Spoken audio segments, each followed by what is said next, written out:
வணக்கம். நம்ம எக்ஸல் சீட்ல நேம் டைப் பண்ணும்பொழுது, இது போல காலத்தை விட்டு தாண்டி வெளியே வரும். இதை ஆட்டோமேட்டிக்கலி எப்படி கொண்டு வரலாம் இந்த வீடியோ. வீடியோ மறக்காம கடைசி வரைக்கும் பாருங்க. நம்முடைய சேனலை சப்ஸ்கிரைப் பண்ணலாம். இது வரைக்கும் சப்ஸ்கிரைப் பண்ணலாம், சப்ஸ்கிரைப் பண்ணிக்கிறங்க. Start button, all programs, Microsoft office, Excel. இதில் ஷீட் 1 இருக்கு பார்த்தீங்கன்னா, இதில் ரைட் கிளிக் பண்ணுங்க. ரைட் கிளிக் பண்ணிட்டு வியூ கோட் அப்படிங்கிறத கிளிக் பண்ணுங்க. இதில் ஜெனரல் இருக்கும். இதில் ஒர்க் ஷீட்டுங்கிறத செலக்ட் பண்ணுங்க. இந்த இடத்துல ஃபார்முலா என்ட்ரு பண்ணணும். நான் என்ட்ரு பண்ணுற ஃபார்முலா நீங்கள் மறக்காமல் என்ட்ரு பண்ணுங்க. Cells dot entire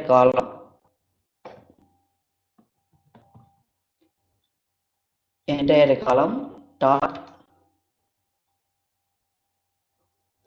auto fit கொடுத்துருங்க. இங்க செலக்ட் சேஞ்ச் அப்படிங்கிறத ஆக்டிவேட்டுங்கிற ஆப்ஷனை செலக்ட் பண்ணிக்கிறீங்க. அவ்வளவுதான். இப்போ க்ளோஸ் பண்ணிக்கலாம். இங்க பாருங்க,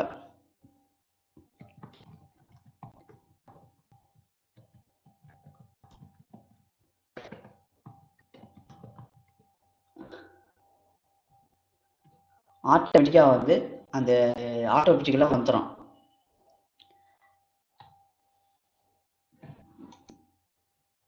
வேணா உங்களுக்கு இன்னொரு டைப் பண்ணி காட்டுறேன்.